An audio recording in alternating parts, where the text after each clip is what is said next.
Hi family, this is Mark, OneRepAtATime.net. Today's exercise tutorial on the flat dumbbell chest press, or if you want to call it a bench press, whatever you want to call it. Okay, that's the exercise tutorial for today. Now, what I'm going to do is I'm going to go through all the coaching cues to set up the correct execution, so watch that. And then what I highly encourage you to do is do your first few warm-up sets or even your working sets with me in your ear, because we're going to break it down step by step to make sure you're doing this properly. Especially if this is something brand new, it might be helpful to have me in your ear the first few times you do this, or as a refresher course, especially if I'm showing you something different that you don't see. Because chest for me was one of the hardest muscles to get to grow, so I had to learn the most optimal way to perform this exercise to get my chest to actually do some work. So with a flat bench, okay, it's emphasizing the lower portion of your chest. The incline emphasizes the upper. So whenever it comes to a chest press, we need to have our shoulders in a back and down position known as shoulder packing. If you don't know what that looks like, here is a visual demonstration of where we want our shoulder blades to be.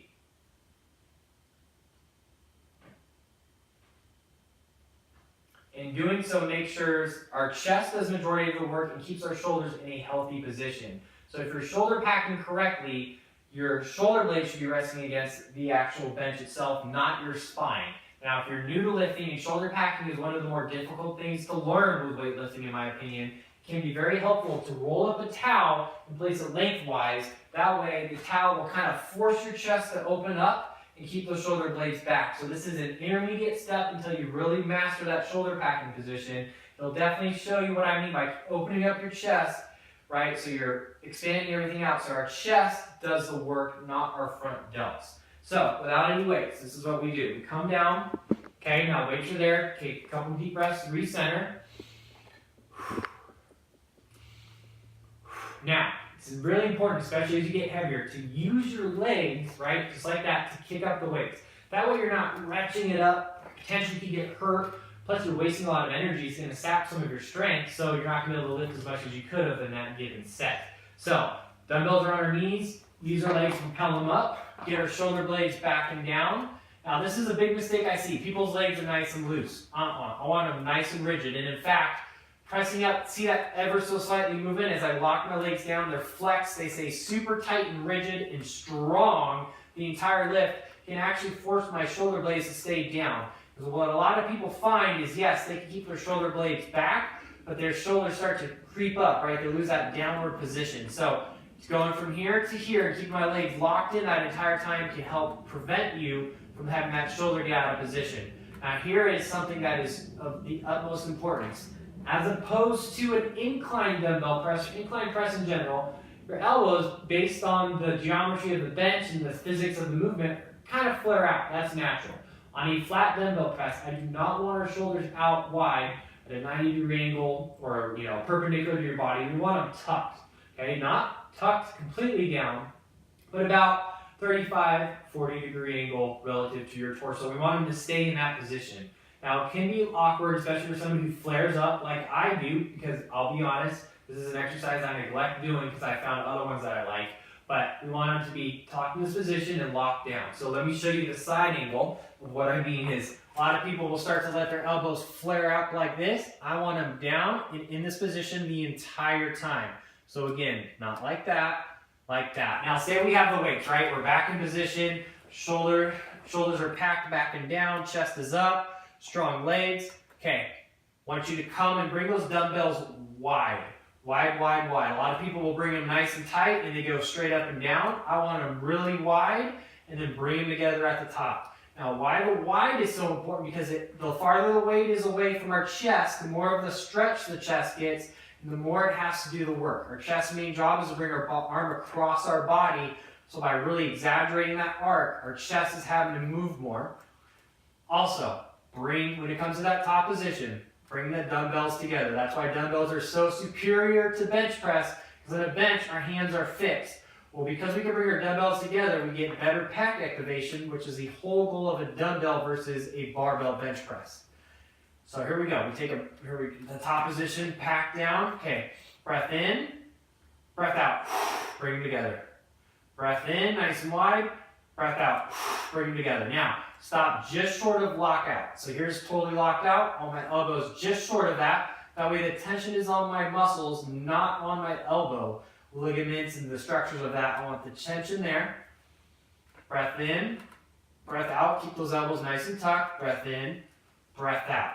For another 2 more mental cues.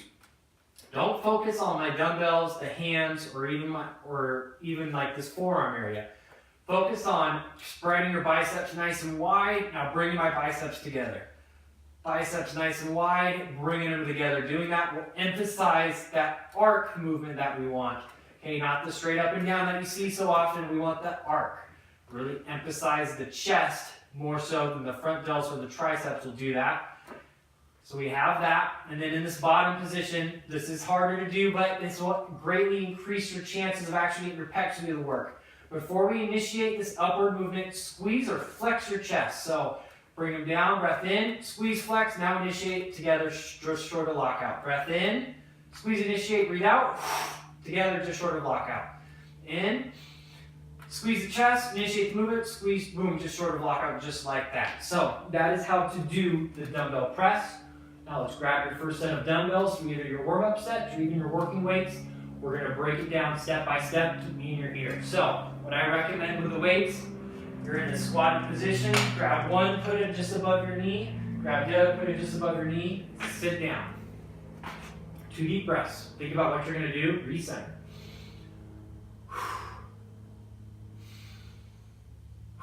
Now, use your legs to kick up the weights. Get in position, get our shoulders back and down. Now, activate the legs, right? That little slide up. Boom, now our shoulder blades are pinned down, strong legs throughout. Let's get up to the top position. Stop just short of lockout. Now, bring those biceps nice and wide, right? Don't focus on the weight. Biceps really, really wide. Breath in. And press up, bring them together. Stop just short of lockout. Breath in. Nice and wide. Boom, bring them together. Now we're going to initiate that squeeze. So, breath in, elbows nice and wide, biceps wide, boom. Squeeze the chest, boom. Now press, initiate the movement. Breath in, flex the chest, now initiate the movement. Breathe out, elbows together, short of lockout. Nice and wide, squeeze the chest, initiate, breathe out. Breath in, biceps nice and wide. Squeeze the chest, flex it, now initiate the movement. Press out. Let's keep going, a few more, guys. Nice and wide, squeeze the chest, now press up. Just short of lockout, bring them together. 2 more. Breath in, biceps, nice and wide. Get that stretch. Squeeze the chest, initiate the movement, bring them together just short of lockout. Breath out. Last one. Breath in, nice and wide. Flex that chest, initiate the movement. Breathe out, just wide. When you're done, carefully bring them down. Then use your legs to generate the momentum to pick them up safely. And that, family, is how you do a dumbbell chest press. See you guys soon.